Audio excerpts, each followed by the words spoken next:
Billionaire pretends to be sick to test his family. Will they care? The soft chime of antique clocks echoed across the sprawling marble halls of Chateau Belvoir, a private estate nestled on the cliffs above the French Riviera. The sea, restless and silver blue, shimmered beneath the morning sun as gulls dipped and soared in the wind. Inside the house, silence reigned, broken only by the low shuffle of staff in polished shoes and the rhythmic clicking of a nurse's cart. In the master suite, surrounded by opulence that could rival a royal palace, Richard Bellamy lay in bed, awake, alert, and watching. He was not sick.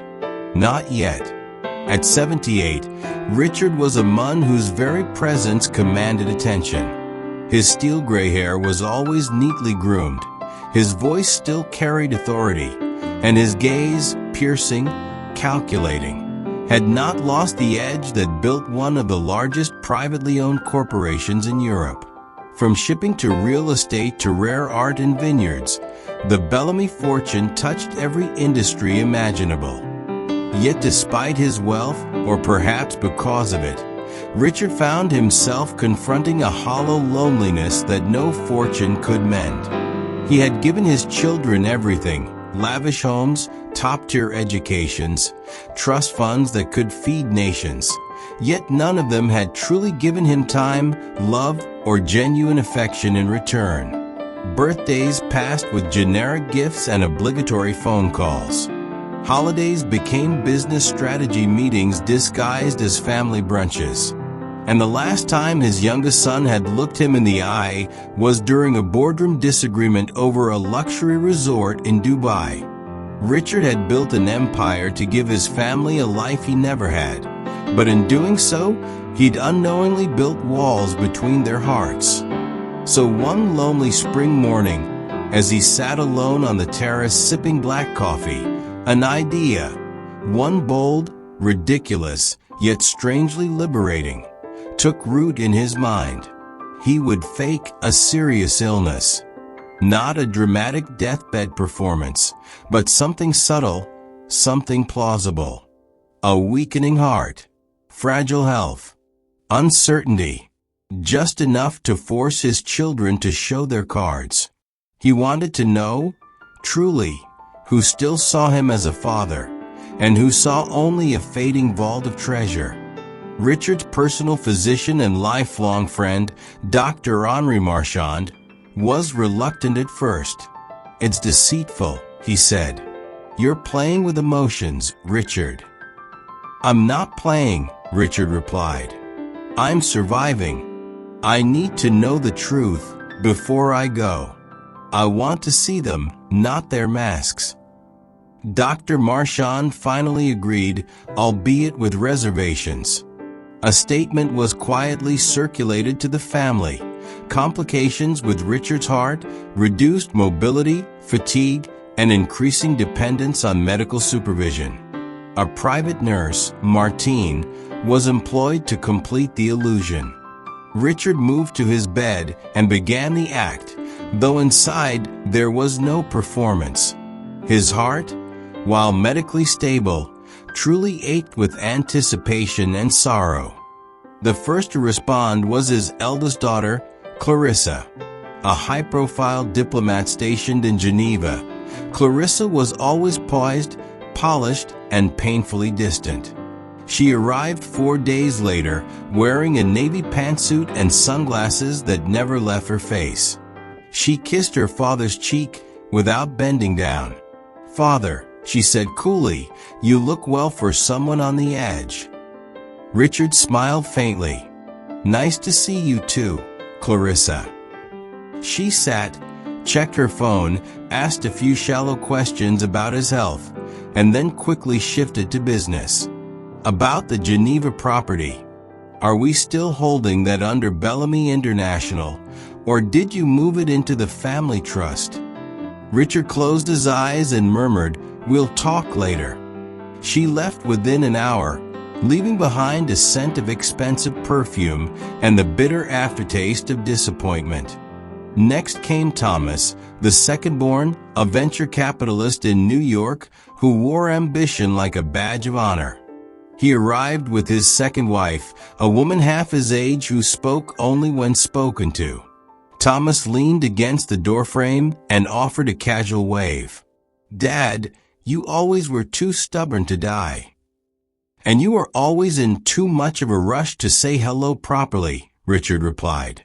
Thomas chuckled. "Still sharp. That's good. We've got a pitch happening next week, Silicon Valley Tech, AI integrated health diagnostics. You'd love it. Maybe you want in? Might help take your mind off, mortality." Richard listened quietly, observing how Thomas's eyes scanned the room. Not once did they rest on his father's face. He spoke with speed, detail, and confidence, but without heart. Richard made note of every word. Isabella, the socialite and third child, didn't come herself. Instead, she sent her assistant with a handwritten letter tucked inside a designer envelope. "Darling Papa," it read, "I cannot bear to see you unwell. My heart breaks at the thought. But I'm launching my perfume line in Florence next week, and the stress is simply unbearable. Sending kisses and prayers." It was signed with a lipstick print. Richard folded the letter and tucked it under his pillow. Not because he cherished it, but because it was a reminder of just how shallow even the most flowery words could be. His youngest son, Edward, showed up late one evening, drunk. He staggered into the room, plopped into the leather armchair, and said, "So, you're dying, huh? I always thought you'd outlive us all. You and your damned legacy." Richard didn't respond. "I'm broke, Dad. The winery project failed. I need help. Just a bit. Just to stay afloat. You wouldn't let your own son drown, would you?" Richard turned his face away. "I already did. Years ago." Among all the noise, one soul shone like a lighthouse, Amelie, his granddaughter from Clarissa's first marriage. Barely 24, a medical student in Lyon, and the only one who visited without being asked. She didn't come with flowers or financial questions. She arrived with a backpack, warm hugs, and books. She stayed. Each morning she opened the curtains and made tea. She sat beside him and read aloud. She asked about his childhood, his dreams, and his regrets. "You used to paint?" she asked one day, surprised. "Before the empire, before the money," Richard said softly. "I painted the sea." She encouraged him to try again. She bought him a sketch pad and charcoal pencils. For the first time in decades, his hands created something for joy, not profit. As the days turned into weeks, the rest of the family grew impatient. Lawyers began calling. Questions were raised about the will. Charles, his cousin and legal advisor, received multiple emails from Thomas and Clarissa requesting preliminary readings and asset documentation. In response, Richard instructed his lawyer to make a quiet revision. His estate, once evenly split among his children, would now be divided differently. 90% was redirected to charities, orphanages, cancer research, arts foundations, and educational grants. The remaining 10%, still a staggering fortune, was placed in a private trust for Amelie. The others would receive letters. Nothing more. On a sunny afternoon, Richard requested a gathering. The family arrived with somber faces and cautious curiosity.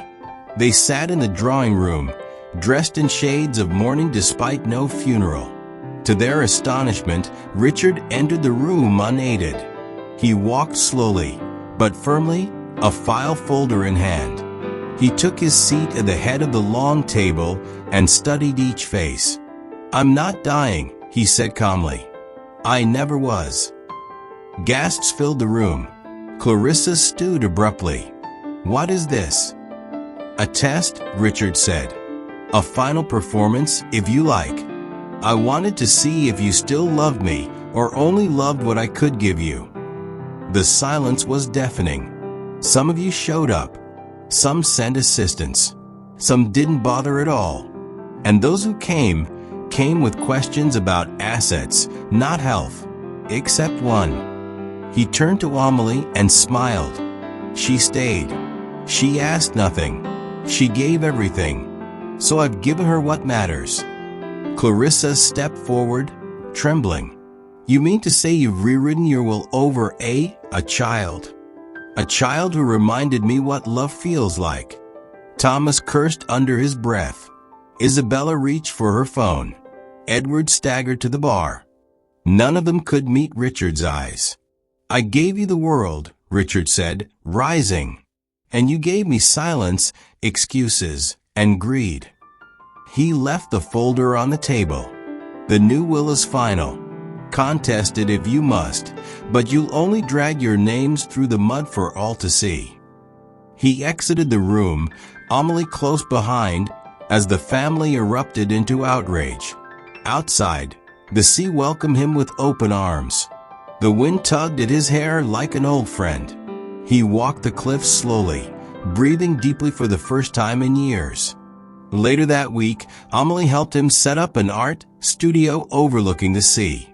He painted waves, cliffs, seagulls, and the memory of a girl who once sat beside her grandfather, reminding him that even in a world built on wealth, only love could make a man feel truly rich. And in that truth, Richard finally found peace.